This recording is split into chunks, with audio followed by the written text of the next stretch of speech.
CARY Vance here in Miami, Miami Music Week on One Music Ave and Radio Road with Acraze. How are you, man? Good to see you. I love this watch. I can't thank you. I can't. It's, you know what? Every diamond is for a #1 record I've taken at Dance Radio. So I have one of those with you, right? With doing two, right? Yeah, so that's right. hopefully we'll add another one soon. But thank you. Hey, you got a beautiful necklace too. Thank you. Know? Two got me this. So I can't believe. Did I work that in right? I can't believe I'm sitting here with you. Pun intended. Nah, what's happening? What's going on? What are you working on?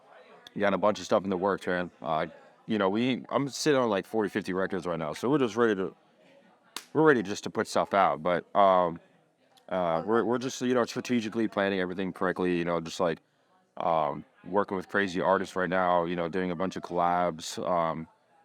We're going to the studio right now after this with Tiny Tempo and my friend Cloverdale. Tiny Tempo? Yep. Legend. Without a doubt, yeah. So we're doing something with him, just a bunch of other artists. Can't really say too much, but yeah, lots of the works. No, and you mentioned you have like 40 songs. Like, how much time does it take you to create that? Or are you trying these songs out in your various different sets? Or do you have to sit on them and not play them anywhere? Yeah, I mean, some of them I do test out. Some of them I don't. But I do sit on a lot of them. They're just like, sitting there collecting dust most of the time. But I mean, it's all like, when I make records, it's very easy, either fast or very slow. Like, Due to It was probably the fastest song I ever made, and it was in 2 hours. That's, one of my biggest songs. So, and that might arguably be your biggest song. Yeah, right? for sure. I mean, that song probably changed your life. 100%. Yeah. So, I mean, did you think that when you created that song and you found like a classic, like R&B rhythmic kind of song that it would do that? Yeah. Yeah, I mean, you never think, this is, something I always say is, having a hit song like this, and, when it happens, it's like a Christmas gift. When someone gives you a Christmas gift, you don't ask for it, but when you get it, it's like, damn, I needed this, but I love it. And I don't know, that's just how it felt. And it still feels like that. I'm still doing the interviews.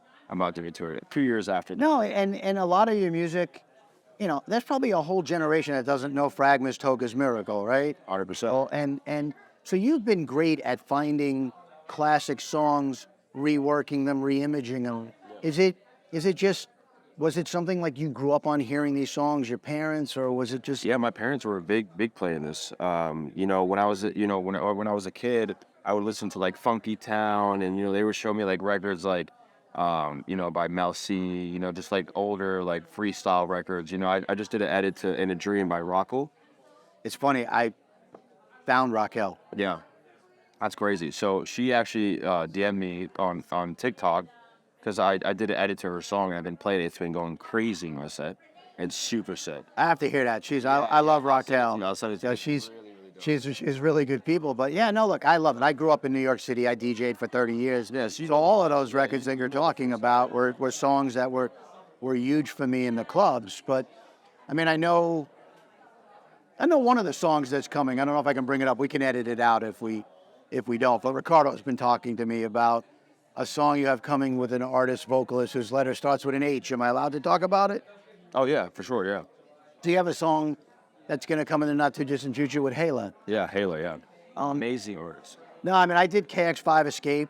Oh, she's crazy, right? She's great people, just great voice. How do you end up collaborating with Hala? So it was through the label actually. They sent like the top line, and I just ended up scratching everything from the production, just working from something new.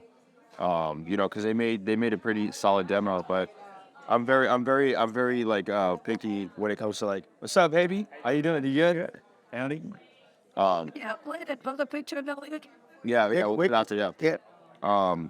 But I think working on that record with her, I mean, when I got I was like, I got goosebumps the first time I heard the vocal, and I literally finished the song in like one day. It was very easy, and I mean, we just did like a press shot, like a press shoot with like her, and we did like some content with her recently, and that was the first time I got to meet her. She's an amazing person. Yep. And I love her. She's good people. I sat with her in Vegas. I saw her recently when, Dead Mouse played at the Coliseum in LA. You were at that show? Yeah. That's sick. Yeah, that was pretty cool to see, 60, 70,000 people in a stadium partying to dance music, which doesn't Doesn't occur much these days. It doesn't, not for dancers. But I mean, what's the big difference for you between like you play in a club or you play ultra? Is there a big difference in your sets? Yeah, 100%. I mean, when I do more intimate sets, like, the club, I'm definitely playing more, I guess, not as big energy as I would at, the main stage in ultra, let's say, Like, I'm definitely trying to, like, bring the energy to a more intimate level in the club than the festival. Sorry. You're all good. So we're here in Miami Music Week. It's the one week of the year that the whole dance world comes and the focus is on the music. You've come a long way in a couple of years. For an up-and-coming artist that's here this week trying to break into the music business, trying to be that next big producer or remixer, what's a piece of advice you would give? Be consistent.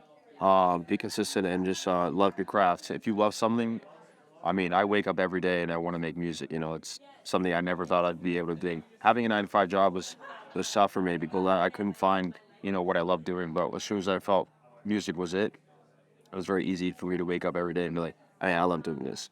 So be consistent, love what you do, and be fearless. Do stuff that's out of your comfort zone. What was your 9 to 5? Dude, I had fucking 30. Oh, man. So I worked the last job I had was actually, I was doing landscaping. I was mowing lawns for a while. Oh, great. So when you come to LA, come you look at my house, you can tell me if my bushes are correct or flowers are in the right. Cool. I'll start trimming your bushes. Acraze trim. I appreciate that. So before we end this interview, we're going to do something called CARY's Quickies. We're going to give your fans Acraze. Right? It's not Acraze, it's Acraze, right? Acraze, you can say Acraze, yeah. All right. We're going to give your fans a chance to get to know you a little better, and maybe some fans that don't know you yet get to know you. Cool. Hot or cold? Ooh, hot. Fast or slow? Fast. What are we talking I'm about? always fast. What are we talking about? Cars, maybe? All right. What's the fastest you've driven a car? 130 miles an hour. Pool or ocean? Pool. Recreational or medicinal? Recreational. Something breaks in your house. You hiring somebody or you fixing it yourself? I'm trying to fix it. Save money. Hard or soft? Hard, baby. What are we talking about? Hard tacos, baby. All right, cool. Mashed potatoes, baked potato, or French fry? Baked potato, baby.